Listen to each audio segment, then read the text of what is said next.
twongeye kandi kubirizaho aho tugiye kubagezaho amakuru y'ibivugwa mu misozi miremire y'Umurenge, ndetse turaza kuvuga no kuri Goma uko byifashe uyu mugoroba kwa gatandatu tariki 12 z'ukwezi kwa 4 2025 cyangwa se umwaka wa 2025.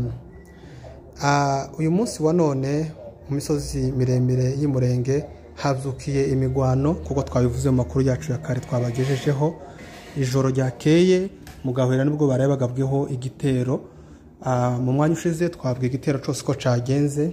Andi makuru tubashije kumenya mu kagoroba bavuze ko hari ibintu byinshi byagiye byangirika, harimo kunyagwa kw'inka ndetse n'ihene n'intama. Uwo twabashe kuvugana yavuze ko hanyazwe inka zigera ku 100 ndetse n'ibitungo batabashe kumenya umubari uko bingana. Tukaba dukomeje kwihanganisha ubwoko bwacu buri mu bihe bigoranye bimeze nk'ibyo ngibyo. Ariko kandi nubwo byagenze gutyo, nyuma umwanzi yaje kugenda, agahenge karagaruka mu Gahwera kwa no masaha bakaba bameze neza. Nubwo gusa umwanzi atakiri kure, ari ku misozi ya Bikuba n'imisozi ya Gashasha, ariko kandi bwije ataragaruka. Ariko nubwo yagaruka ntabwo babuhari kuko abasore banzi kw'Umurenge hasenyuka n'uyu munsi bicara biteguye ibitero isariyo yose, nubwo baza n'ubundi babaheza isomo kiryo babahaye mu gitondo kugira ngo babashe gusubirayo. Naho ku ruhande rw'umwanzi batubwiye ko yahasize imirambo myinshi cyane, dore ko bateye amasaha y'ijoro. Abo twavuganye mu gitondo bari bataramenya amakuru, ariko ku mugoroba baje kutubwira ko baje kuhasanga aduyi ahatakarije cyane, dore ko ari ibice atamenyereye byatumye atakaza, asiga hataye imirambo myinshi cyane kiyabona n'uburyo ayijana. Nanone kandi ko twari twababwiye mbere mu Kabanju za Rugezi hazukiye imirwano, aho Mayimayi n'ubundi yongeye kugaba igitero ku basore birwanaho aho bari mu Rugezi. Barabakurikirana kugeza ubwo bageze aho bita mu Kabanju, ndetse bagana n'ahandi hitwa Nyangebyuma, aho hose habereye imirwano. Ariko aduyi yabashije kwatakariza cyane kuko twagiye duhabwa amakuru n'abari ku rugamba, bavuze ko umwanzi yahataye n'ibikoresho byinshi cyane. Aho mu Kabanju tubabwira ni wabo uwiyita General Ngomazito, umaze imyaka igera ku 8 anyaga inka z'Abanyamurenge ndetse anabicira. Uyu munsi nawe aho akomoka cyangwa se dikota ziwe za Kabanju zikaba zagezwemo n'abasore bahise isezerano, bakaba babashije kuzisenya. Rero nuko byifashe mu misozi miremire y'Umurenge.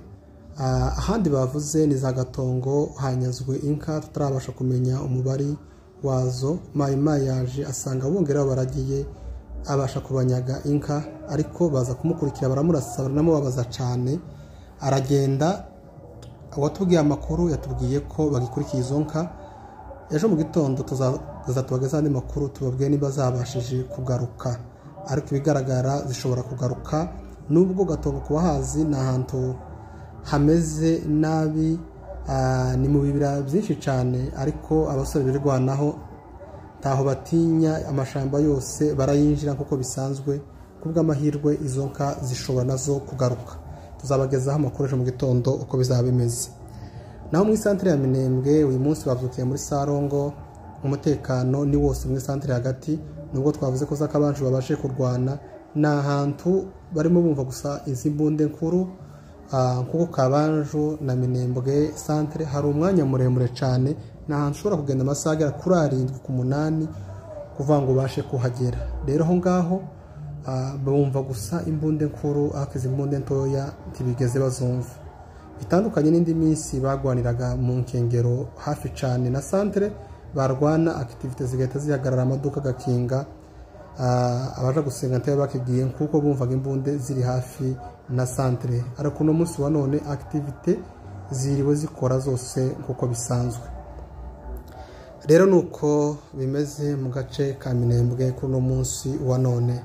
Ahandi haje kuvugwa n'ubundi umutekano muke ni bwa Mayimayi bwarashe aho bita kuri 0, ni ruguru yo kwa Murima uciye za Rusuku, niho barashe ariko ntabwo yari intambara, niko gushaka kwereka twirwane ko bari hafi, bashaka gukanga abashobora kuja gutanga ramforo za Rugezi cyangwa se za Kabanju kugira ngo batinye bamenye uko ikindi gitero kiri hafi, barashe bonyine ntawe basubiza, ninkabo bashaka kwereka twirwane ko bari hafi na Minembwe. Ariko abasore baze kwimurenge asenyuka n'ubundi bari maso isaha ariyo yose bogenza kumanuka muri Minembwe, abasore birwanaho babavugutira umuti. Rero uyu munsi wa none nuko byiriwe. Ahandi reka dusimbukire muri Nord Kivu mu mujyi wa Goma, aharaye habareye imigwano ikomeye cyane yagabwe n'abazalendo ku gufatanya n'ingabo z'u Burundi ndetse na guverinoma ya Kinshasa FRDC ndetse n'abacancuro bagabye igitero amasaha y'ijoro. M23 iza kucitega, aho abatubwiye amakuru batubwiye ko bashobora kuba barwanya amasaha agera kuri 3 y'ijoro, ariko mu gitondo bukeye Mai zabashije guhunga ndetse bagenda basanga n'imirambo myinshi itandukanye mu mihanda, kuko namwe mwagiye mubibona ku mbuga nkoranyambaga imirambo ya Mai basize bataye mu mujyi wa Goma habereye imirwano. Ariko babone kandi Mai iravugwa hafi n'umujyi wa Goma muri Nyiragongo, aho bagenda bumva amasasa aturika umwanya umwe agasakongera gaceceka, bitandukanye na kino cyumweru cyari gishize cyangwa se iminsi yari itambutse. Umujyi wa Goma rimwe agahengwe uretse amasasu y'abandi agenda gavuga rimwe na rimwe. Ubu nikaye ibitero by'abazalendo byakomeje kuza bisotera umujyi wa Goma, ariko nanone kandi intare za Sarambwe hamwe na twirwaneho bari maso isaha ariyo yose bopima kuza bobagira kuko barabagenjeje ijoro ry'uyu munsi wa none.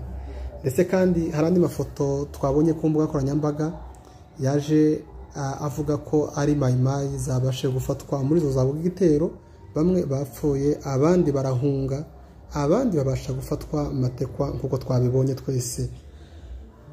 Ku rundi ruhande kandi mu mujyi wa Goma hiriwe Salongo ndetse Wiringoma yagaragaye mu mafoto menshi cyane, amavideo menshi cyane asabana n'abaturage, ndetse aho yazaheza bamwe ifaranga bari muri ako kazi ko gukora Salongo. Nuko bimeze n'umuntu wagaragaye afite ibyishimo byinshi cyane, kandi avuga ko n'ubundi kuko nabicishe ku rubuga rwa Twitter yavuze ko umujyi wa Goma hongeye kugaruka amahoro nyuma y'amasaha make y'ubwo abazalendo bari baje guhungabanya umutekano banyaga ndetse banica. Nuko byifashe muri Kongo, ntihabe izindi mpinduka turakomeza tuzibagezeho turi kumwe namwe.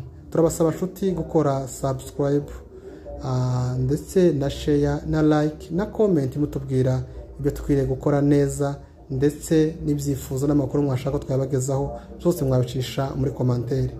Tubifurije umugoroba mwiza aho muherereye mwese.